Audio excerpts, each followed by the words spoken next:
అంటే కళ్ళుండి చూడలేకపోతున్నాడా, కావాలని అబద్ధాలు ఆడుతున్నాడా? ఈ రాష్ట్రంలోనే కాదు దేశంలో పేరొందిన నియోజకవర్గాల్లో సిద్దిపేట ఒకటి. అభివృద్ధిలో రాష్ట్ర స్థాయి, జాతీయ స్థాయి అవార్డులు ఎన్నో అందుకున్న నియోజకవర్గం సిద్దిపేట నియోజకవర్గం. జాతీయ స్థాయిలో అవార్డులు ప్రకటిస్తే సిద్దిపేట పేరు లేకుండా అవార్డే లేదు. అది 10వ తరగతి పరీక్షా ఫలితాలైనైనా, చెట్ల పెంపకంలోనైనా, మరుగుదొడ్ల నిర్మాణంలోనైనా, క్లీన్ అండ్ గ్రీన్ సిటీ అవార్డుల్లోనైనా, అది ఏ అవార్డు అయినా, ఏ సందర్భమైనా సిద్దిపేట పేరు లేకుండా రాష్ట్ర స్థాయిలో, జాతీయ స్థాయిలో గత 10 ఏళ్లుగా అవార్డులే లేవు. రేవంత్ రెడ్డి, కేసీఆర్ గారు, హరీష్ రావు సిద్దిపేటకి ఏం చేసిండ్రు అని అడుగుతున్నారు. నేను అడుగుతున్నా, ఏం చేయలేదో చెప్పు. నువ్వు ఏం చేయలేదో చెప్పు ఫస్ట్ నాకు. సిద్దిపేటను జిల్లా చేసింది కేసీఆర్. సిద్దిపేటకు రైలు తెచ్చింది బీఆర్ఎస్. సిద్దిపేటకు గోదావరి నీళ్లు తెచ్చింది బీఆర్ఎస్. సిద్దిపేటకు పోలీస్ కమిషనరేట్ తెచ్చింది బీఆర్ఎస్. సిద్దిపేటకు medical college, nursing college, pharmacy college, PG college, ఎన్నో విద్యాలయాలను తెచ్చింది బీఆర్ఎస్. సిద్దిపేటకు ఐటీ హబ్ తెచ్చింది బీఆర్ఎస్. ఇట్లా చెప్పుకుంటూ పోతే రేపు ఉద్గాడి దాకా చెప్పొచ్చు. అరే సిద్దిపేట రైతు బజార్ను, వెజ్ నాన్ వెజ్ మార్కెట్ను ఎన్ని ఊర్లో వచ్చి చూసిపోయినరు.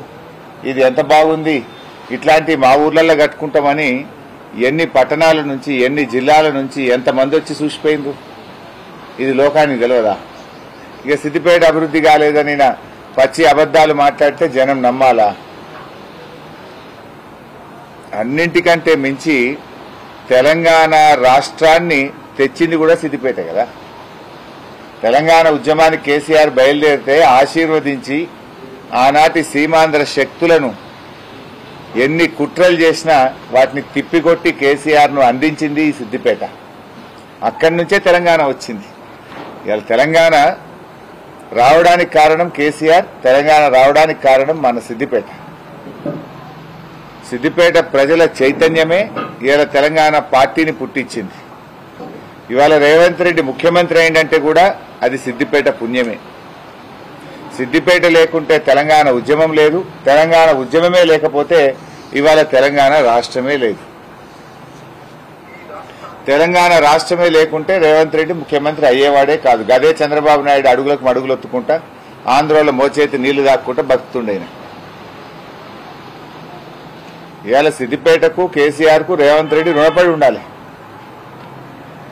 సిద్దిపేట లేని కేసీఆర్ లేడు, కేసీఆర్ లేని సిద్దిపేట లేదు. జీవితాంతమైన రుణపడి ఉండాలి. ఆయన వల్లనే ఇవాళ తెలంగాణ వచ్చింది. రేవంత్ రెడ్డి గారికి మతిమరుపు వ్యాధి కూడా ఉన్నట్టున్నది. ఎందుకంటే గత 10 ఏళ్ళు ఏం మాట్లాడిండినా ఇదే రేవంత్ రెడ్డి గారు, అభివృద్ధి అంతా మెదక్ జిల్లాకేనా, మొత్తం మెదక్ జిల్లానే అభివృద్ధి జరుగుతుందని కొన్ని 100 సార్లు మాట్లాడిండు, ప్రశ్నించిండు. ఇప్పుడేమో అభివృద్ధి జరగలేదు అంటాడు. మరి ఏది నిజం? నిన్నటిదాకా అభివృద్ధి అంతా మెదక్ జిల్లాకే అని కొన్ని 100 సార్లు నువ్వు ప్రశ్నించింది నిజమా? ఇవాళ అభివృద్ధి జరగలేదని నిన్న ఈ చౌరస్తాలో మాట్లాడింది నిజమా? ఏది నిజం? నువ్వు మొన్నటిదాకా మాట్లాడింది మర్చిపోయినట్టు, నీ కొంత మతిమరుపు వ్యాధి ఉన్నట్టుంది. అందుకే ఇప్పుడు అభివృద్ధి జరగలేదని మళ్ళీ కొత్త పాట పాడుతున్నావు. రేవంత్ రెడ్డి గారు ఆగస్టు 15 తర్వాత సిద్దిపేటకు వస్తా అన్నాడు. నేను స్వాగతిస్తున్నా ఆయన వ్యాఖ్యలను.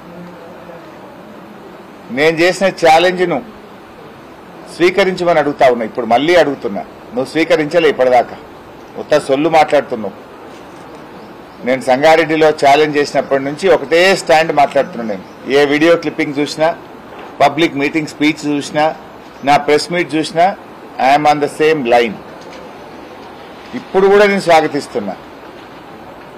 నాకేం ఎమ్మెల్యే పదవి కంటే నాకు పెద్ద నీలాగా పదవుల కోసం పార్టీలు మార్చుడు, పదవుల కోసం అబద్దాలు ఆడుడు, పదవుల కోసం విలువలు లేని చిల్లర రాజకీయాలు చేయడం నాకు అలవాట్లేదు. ఎథిక్స్ తో కూడినటువంటి, విలువలతో కూడినటువంటి రాజకీయాలు చేయడమే నాకు అలవాటు. ఈరోజు కూడా నేను నా స్టాండ్ మీద నిలబడతా. రేవంత్ రెడ్డి వ్యాఖ్యలను స్వాగతిస్తున్నా, ఆహ్వానిస్తున్నా. I repeat my stand. 100 రోజుల్లో బాండ్ పేపర్ల మీద రాసిచ్చి 6 గ్యారంటీలు అమలు చేస్తామని చెప్పిన 6 గ్యారంటీలు అమలు చేయండి. 2 లక్షల రుణమాఫీ చేయండి. నేనే నీకు శాలువ కప్తా. నేనే నిన్ను స్వాగతిస్తా. సిద్దిపేటకు నా రాజీనామా ఆమోదించుకుంటా.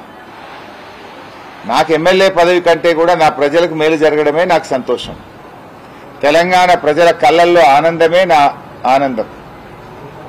ఒక వ్యక్తిగా నా పదవి కంటే కోట్లాది మంది ప్రజలకు మేలు జరిగితే అంతకంటే గొప్ప ఆనందం నాకు ఇంకోటి ఉండదు. ఎవరైనా ఒక చెక్ ఇచ్చినప్పుడు చెక్ బౌన్స్ అయితే ఏముంటుంది? చట్ట ప్రకారంగా చెక్ బౌన్స్ అయితే శిక్ష పడుతుంది. ఇవాళ 100 రోజుల్లో అమలు చేస్తామని చెప్పిన మీ బాండ్ పేపర్ బౌన్స్ అయింది. ఇవాళ మీకు శిక్ష పడాలి. సరే, ఇప్పటికైనా చెంపలేసుకొని క్షమాపణ చెప్పి 15 ఆగస్టు అని కొత్తగా మళ్ళీ దేవుళ్ల మీద ఒట్టు పెట్టినావు కదా, ఆ 15 ఆగస్టుకైనా 6 గ్యారంటీలు రుణమాఫీ చేస్తానని స్పష్టంగా చెప్పు. దానికి నువ్వు సిద్ధమా అని నేను అడుగుతా ఉన్నా. నువ్వు 6 గ్యారంటీలు అమలు చేసి రుణమాఫీని 15 ఆగస్టులోగా చేస్తే నేను స్వచ్ఛందంగా స్పీకర్ గారి దగ్గరికి వెళ్లి స్పీకర్ ఫార్మెట్ లో రాజీనామా ఇచ్చి ఆమోదించుకోవడానికి సిద్ధం. I stand by my word. మళ్ళా ఎన్నికల్లో పోటీ కూడా చేయను. నువ్వు సిద్ధమా రాజీనామాకు? ఒకవేళ చేయకపోతే కొడంగల్ చౌరస్తాలో నువ్వు ముక్కు నేలకు రాస్తావా అని నేను అడుగుతా ఉన్నా. నేను మొన్న చెప్పినా మళ్ళీ ఇవాళ చెప్తున్నా. మీరు అపాయింట్ చేసిన press academy chairman Srinivas Reddy గారికి నేను రాజీనామా పంపిస్తా. మీరు పంపించండి. 6 గ్యారంటీలు రుణమాఫీ 15 ఆగస్టులోగా నువ్వు చేస్తే నేను ఆమోదించుకుంటా. చెయ్యకపోతే నువ్వు ఆమోదించుకోవడానికి సిద్ధమా? నేను సూటిగా అడుగుతున్నా. డొంక దిగుడొద్దు, డొల్ల మాటలొద్దు, చిల్లర రాజకీయాలు వద్దు. స్ట్రైట్ 100 రోజుల్లో 6 గ్యారంటీలు అమలు చేస్తామని బాండ్ పేపర్ మీద రాసిచ్చారు. కాళ్ళల్లో మొక్కారు, చేతులల్లో పట్టుకున్నారు. ఇలా 100 రోజులు దాటిపోయింది. సరే, ఇప్పుడు నువ్వు నయా నాటకం పెట్టినావు. దేవుడి మీద ఓట్లు. ఆనాడేమో ప్రామిసరీ నోట్లు, ఇప్పుడు అన్ని గాడ్ ప్రామిస్లు. అసెంబ్లీ ఎన్నికల ముందు ప్రామిసరీ నోట్లు ఇచ్చి ఓట్లు వేయించుకున్నారు. ఇప్పుడేమో గాడ్ ప్రామిసులు చేసి పార్లమెంట్ ఎన్నికల్లో ఓట్లు వేయించుకోవడానికి, గండం ఎక్కడానికి నయా నాటకాన్ని తెరలేపారు. ఈ ప్రామిసరీ నోట్లు ఎందుకు? ఈ గాడ్ ప్రామిస్లు ఎందుకు? డైరెక్ట్ గా మనమే మాట్లాడదాం. 15 ఆగస్టులోగా 6 గ్యారంటీలు రుణమాఫీ చేస్తావా, చేయవా? అయితే నేను రాజీనామా చేస్తా, లేదంటే నువ్వు చేయి అంటున్నా. కుల్లా ఊకే దేవుణ్ణి ఎందుకు ఇలా మధ్యలో? ఒకళ్ళేమో దేవుణ్ణి చూపించి ఓట్లు అడుగుతారు, ఇంకోళ్ళేమో దేవుని మీద ఒట్టు పెట్టి ఓట్లు అడుగుతున్నారు. ఇదేం నాటకాలు? ప్రజలకు మేలు జరగడం కన్నా నా ఎమ్మెల్యే పదవేం నాకు ముఖ్యం కాదు. ఇప్పటికైనా మీరు సిద్ధమైతే press academy chairman Srinivas Reddy గారికి మీ రాజీనామా లేఖ పంపండి. మీరు పంపిన 10 నిమిషాల్లో నేను పంపిస్తా. ఇప్పుడు నువ్వు ముఖ్యమంత్రి అయినారు. మీరు కొంచెం గౌరవంగా మాట్లాడితే, హుందాగా ఉంటే రాష్ట్రానికి మంచిది. ఇవాళ నువ్వు చేసిన అసందర్భ వ్యాఖ్యల వల్ల, మా మీద బురద జల్లాలని చెప్పి నువ్వు చేసిన పిచ్చి ప్రయత్నం వల్ల రాష్ట్రంలో పెట్టుబడులు రాకుండా పోయినాయి. రాష్ట్రంలో రియల్ ఎస్టేట్ రంగం కుదేలైపోయింది. ఇవాళ తిమ్మాయిపల్లికి చెందిన ఒక మహిళ మాట్లాడుతూ, బిడ్డ పెళ్లి పెట్టుకున్నాము, భూమి అమ్ముదామంటే ఎవడు కొనడానికి దిక్కులేడు, ఈ కాంగ్రెస్ గవర్నమెంట్ వచ్చినాక అసలు భూమి కొనటోడే దిక్కు లేకుండా అయిపోయింది, ఇదేం రాజ్యమో అని అన్నది. మొన్నటిదాకానేమో అమ్ముతారా అని తిరిగిపోయిండ్రు. ఇప్పుడేమో ఆపదవాడి అమ్ముకుందామంటే కూడా, తక్కువ ధరకు అమ్ముకుందామంటే కూడా కొనటోడు దిక్కు లేకుండా అయిపోయిందని నంగనూరు మండలానికి చెందిన తిమ్మాయిపల్లి మహిళ, ఏం పేరు ఉండే ఆ మహిళ ఇవాళ చెప్తా ఉండేది. నేను పేరు మర్చిపోయినా, పేరు కూడా చెప్తా. ఒక అమ్మ చెప్తా ఉండే. అంటే ఇవాళ మీరు రాష్ట్రం దివాలా తీసిందని లేని అప్పులను, చెయ్యని అప్పులను అంకెల గారడి చేసి ఎక్కువ చూపించి ఇవాళ కాని రాష్ట్రాన్ని మీరు అనవసరంగా దివాలా తీయించే ప్రయత్నం చేశారు. రాష్ట్రం దివాలా తీసిందని రాష్ట్ర ముఖ్యమంత్రి అనవసరంగా అసందర్భంగా మాట్లాడడం వల్ల ఇవాళ రాష్ట్రానికి పెట్టుబడులు రాకుండా పోయినాయి. పెట్టుబడిదారులలో అనుమానాలు రేకెత్తించే విధంగా మీ వ్యాఖ్యలు, మీ చర్యలు ఉన్నాయి. దాంతో ఏమైంది? ఇవాళ పెట్టుబడులు రాక, ఉద్యోగాల కల్పన జరగక రాష్ట్ర ఆదాయం పడిపోతున్న పరిస్థితి వచ్చింది. రియల్ ఎస్టేట్ వ్యాపారం పడిపోయి వేల లక్షల మంది ఇవాళ రియల్ ఎస్టేట్ వ్యాపారం మీద బతికిన వాళ్ళందరూ జీవితాలు రోడ్ల మీద పడ్డ పరిస్థితి వచ్చింది. అంటే ఇవాళ ఉద్యోగాలు రాకుండా పోయినాయి, రియల్ ఎస్టేట్ మీద బతికేటువంటి వాళ్ళ జీవితాలు దెబ్బతిన్నాయి, రాష్ట్రం యొక్క ఆదాయం దెబ్బతిన్నదంటే ఇది మీ యొక్క మూర్ఖత్వం, మీ యొక్క అనాలోచితమైన చర్యలు, గత ప్రభుత్వాన్ని బదనాం చేయాలనేటువంటి తప్పుడు ఆలోచనలో సెల్ఫ్ గోల్ కొట్టుకున్నారు మీరు. ఇప్పుడు నడమంత్రపు సిరొచ్చినా నరం మీద పుండైందనుకో ఆ మనిషి కుదురుగా ఉండలేడు. నడమంత్రపు సిరొచ్చి నరం మీద కురుపైతే ఏమవుతుంది? మనిషి కుదురుగా ఉండలేడు. బహుశా రేవంత్ రెడ్డి పరిస్థితి కూడా గట్లే అయింది. నువ్వు ముఖ్యమంత్రి అయినవు, ఎంత హుందాగా చెయ్యి, మాకంటే మంచి పని చెయ్యి, ప్రజలకిచ్చిన హామీలు అమలు చేయి. ఏంది చిల్లర చేష్టలు, ఏంది పిచ్చి పిచ్చి వ్యాఖ్యలు? సిద్దిపేటకు వచ్చి అభివృద్ధి జరగలేదంటే జనం నవ్వుకోరా? కొద్దిగానన్నా సోయి ఉండాలి కదా. ఇవాళ ప్రజలు ఆలోచించారా? ప్రజల కళ్ళ ముందు కనబట్టలేదా? గతంలో కాంగ్రెస్ గవర్నమెంట్ ఉన్నప్పుడు సిద్దిపేట పట్టణంలో రోజు 4 గంటల కరెంటు పోవు. కేసీఆర్ వచ్చినాక 4 నిమిషాలు పోయిందా? గతంలో కాంగ్రెస్ గవర్నమెంట్ ఉన్నప్పుడు దొంగరాత్రి 3 గంటల కరెంటు, పొద్దుందాకా 3 గంటల కరెంటు బైకాడ్ వస్తుండే. కేసీఆర్ వచ్చినాక 24 గంటల కరెంటు వచ్చింది. రైతులు మర్చిపోతారా? గతంలో యాసంగి పంటలో 10 పైసలు మాత్రమే నాట్లేద్దరు, 90 పైసలు పడావు పడుతుండే. ఇవాళ 90 పైసలు నాట్లు పడుతున్నాయి, 10 పైసలే పడావు ఉన్నదంటే అది కేసీఆర్ వల్ల మేము కట్టిన చెక్ డ్యాంలు, చెరువుల పునరుద్ధరణ, కాళేశ్వరం నీళ్లు కాదా? అది సిద్దిపేట ప్రజల అనుభవంలో లేదా? ఎందుకు ఈ పిచ్చి పిచ్చి వ్యాఖ్యలు? ఇవాళ కేసీఆర్ గారి బస్సు యాత్ర సూపర్ హిట్ కావడంతో కాంగ్రెస్ బీజేపీలు నయా నాటకాలు ఆడుతూ ఉన్నాయి. నువ్వు కొట్టినట్లు చెయ్యి, నేను ఏడ్చినట్లు చేస్తా అన్నట్టున్నది కాంగ్రెస్ వాళ్ళు, బీజేపీ వాళ్ళ కథ. ఇలా కాంగ్రెస్ బీజేపీల డ్రామా నడుస్తుంది రాష్ట్రంలో. ప్రజలంతా బీఆర్ఎస్ వైపు చూస్తున్నారు. ఈ 5 నెలల కాంగ్రెస్ పాలనలో వద్దురో నాయన ఈ కాంగ్రెస్ పాలన అన్నట్టు తయారైంది. ప్రజలు మళ్ళీ బీఆర్ఎస్ వైపు చూస్తారని ప్రజల దృష్టి మరల్చేందుకు 2 పార్టీలు కుట్ర చేస్తా ఉన్నాయి. బీజేపీ కాంగ్రెస్లు ఒకరితో ఒకరు పోటీ పడుతున్నట్లుగా తిట్టుకుంటున్నారు, నటిస్తున్నారు. వాస్తవానికి 2 పార్టీలు మ్యాచ్ ఫిక్సింగ్ చేసుకున్నాయి. 2 పార్టీల మధ్య ఒప్పందం ఏంటంటే బీఆర్ఎస్ పార్టీని లేకుండా చేయాలి.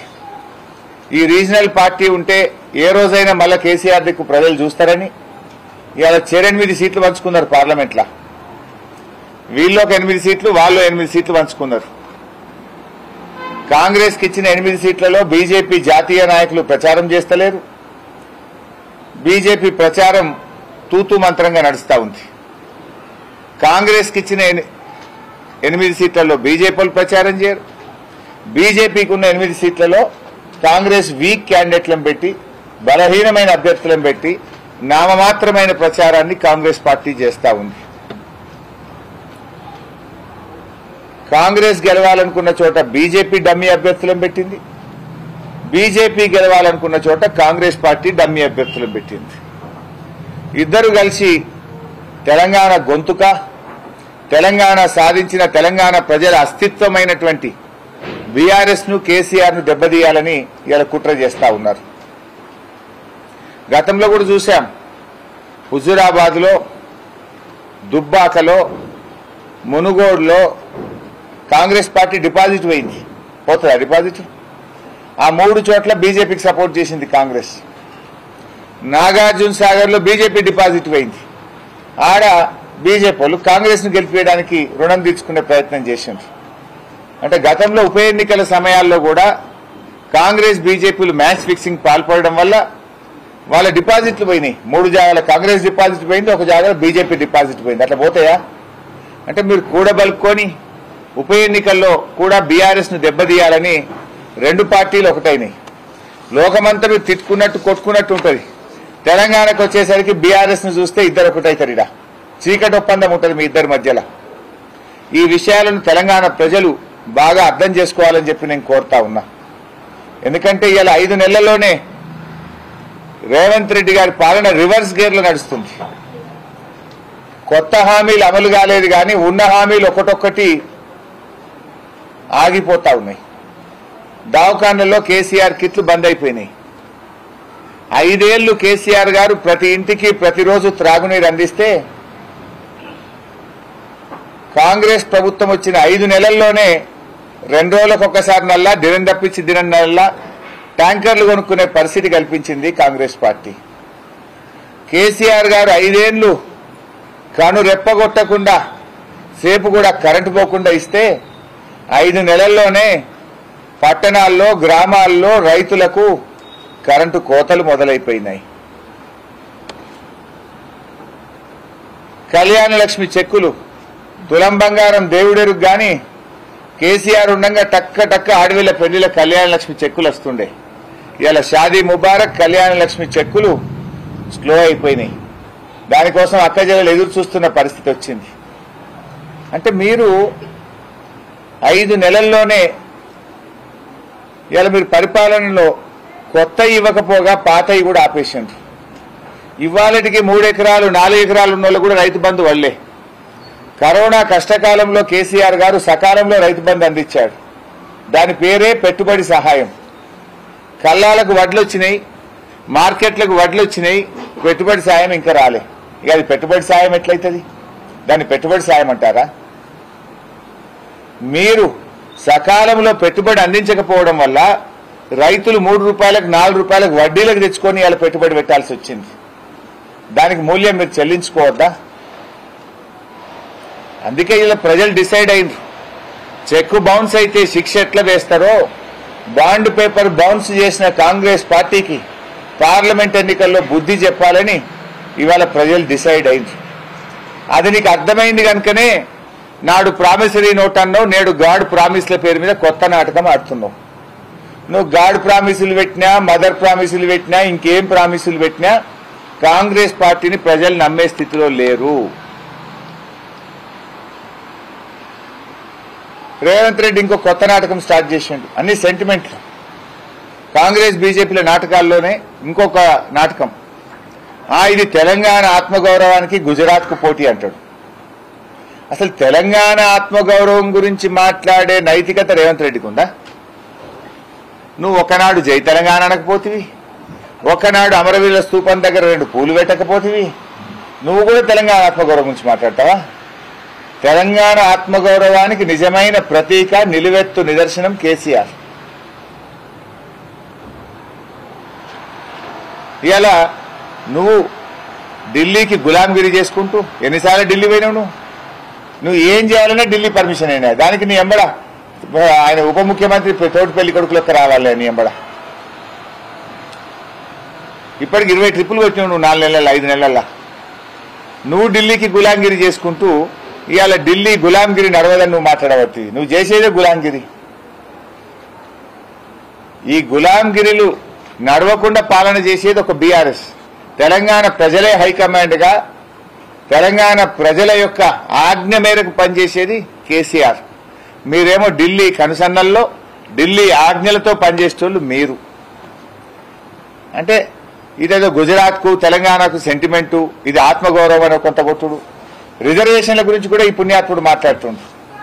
రిజర్వేషన్లు పోతాయని కొత్త నాటకం. పోతాయా రిజర్వేషన్లు? కేసీఆర్ లాంటి నాయకుడు ఉండంగా, ఇంత పెద్ద భారత రాజ్యాంగం ఉండంగా రిజర్వేషన్లు మారితే ఉంటుందా? ఆ ప్రభుత్వం ఉంటుందా? కూకటి వేళ్లతో పెకిలిస్తారు ప్రజలు.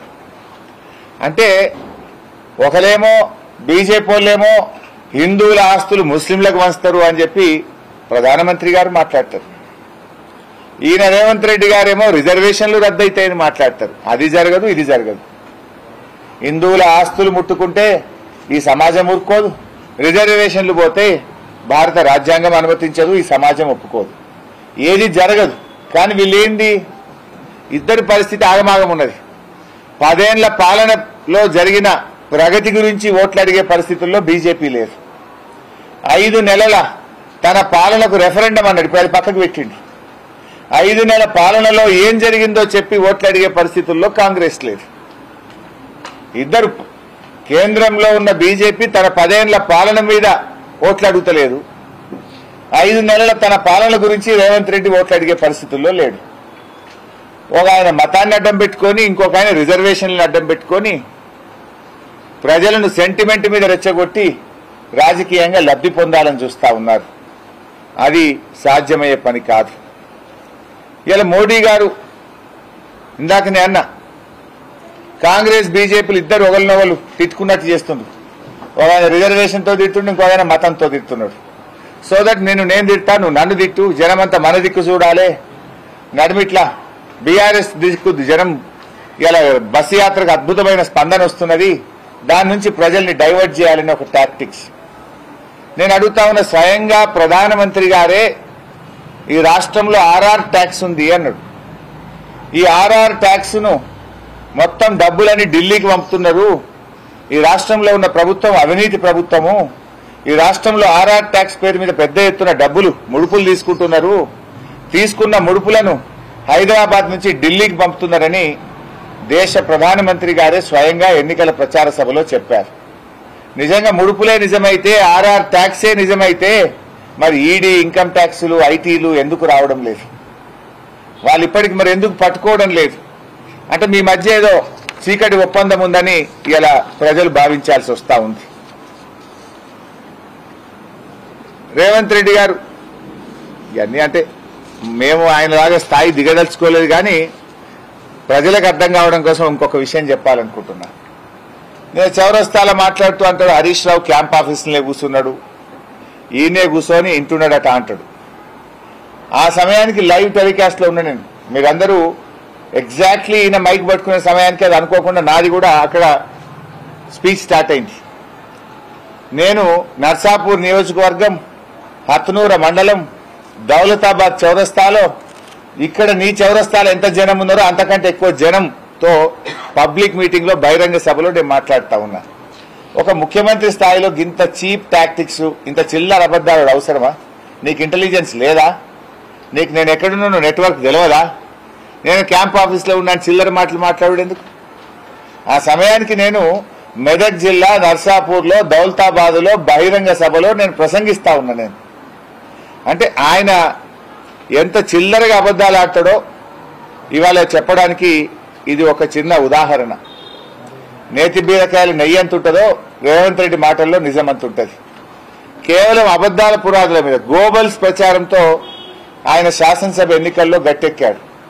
అబద్దాలు ఒక్కసారి నమ్ముతారు ప్రజలు, ప్రతిసారి అబద్దాలతో ప్రజల్ని మోసం చేయలేవు అనేటువంటి విషయాన్ని రేవంత్ రెడ్డి గారు గుర్తుపెట్టుకుంటే మంచిది.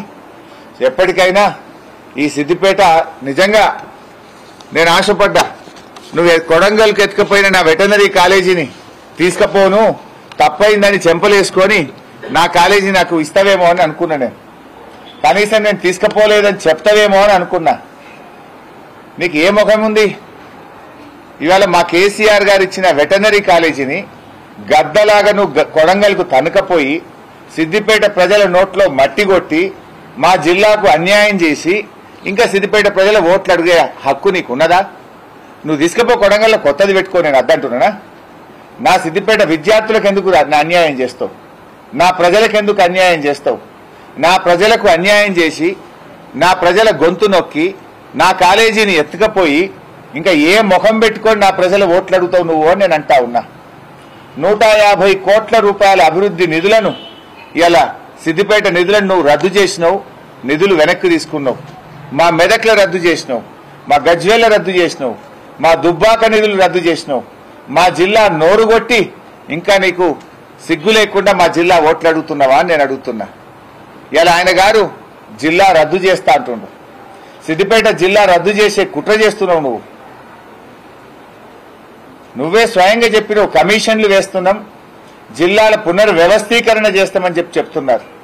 మొన్న నువ్వు వరంగల్లో ఉన్నప్పుడు నువ్వు డయాస్ మీద ఉన్నప్పుడే అక్కడ మీ కాంగ్రెస్ నాయకులు జిల్లాలు తక్కువ చేయాలని మాట్లాడితే నువ్వు సప్పట్లు కొడుతున్నావు, ముసిముసి నవ్వులు నవ్వుతున్నావు. అంటే జిల్లాలు రద్దు చేసే కుట్ర చేస్తున్నావు. ఇవాళ సిద్దిపేట ప్రజలు ఆలోచించాలి. దశాబ్దాల పోరాట ఫలితం, కేసీఆర్ గారి కృషి ఫలితం మన సిద్దిపేట జిల్లా. అంటే నువ్వు ఏ జిల్లా తీసేస్తావు? మెదక్ జిల్లా తీసేస్తావా? సంగారెడ్డి జిల్లా తీసేస్తావా, మా సిద్దిపేట జిల్లా తీసేస్తావా, భూపాలపల్లి జిల్లా తీసేస్తావా, ములుగు జిల్లా తీసేస్తావా, నాగర్ కర్నూలు తీసేస్తావా, సూర్యాపేట తీస్తావా, కొత్తగూడెం తీస్తావా, ఏ జిల్లా తీస్తావు? జిల్లాలు తీసి అభివృద్ధిని ప్రజలకు దూరం చేస్తావా? కేసీఆర్ పరిపాలన వికేంద్రీకరణ చేస్తే నువ్వు కేంద్రీకరణ చేస్తావా? మా జిల్లా ఊడవీకుతా అన్నందుకు మా జిల్లా ప్రజలు నీకు సిద్దిపేటలో ఓటేయాలనా? సిద్దిపేట ప్రజలారా ఆలోచించండి. మన జిల్లాను తీసేస్తా అంటుండు, జిల్లాలు లేకుండా చేస్తా, జిల్లాలను తక్కువ చేస్తా అని రేవంత్ రెడ్డికి ఓటేస్తే ఆయన మన జిల్లా తీసేస్తాడు. తస్మాత్ జాగ్రత్త. మన జిల్లాలు తీస్తా అని మన ఆత్మగౌరవ ప్రతీక మన కేసీఆర్ను అవమానపరిచి అగౌరవపరిచిన రేవంత్ రెడ్డికి 13వ తేదీ మీ ఓటుతోనే తగిన బుద్ధి చెప్పాలని, గుణపాఠం చెప్పాలని ఈ జిల్లా ప్రజలకు నేను పిలుపునిస్తా ఉన్నాను. Thank you.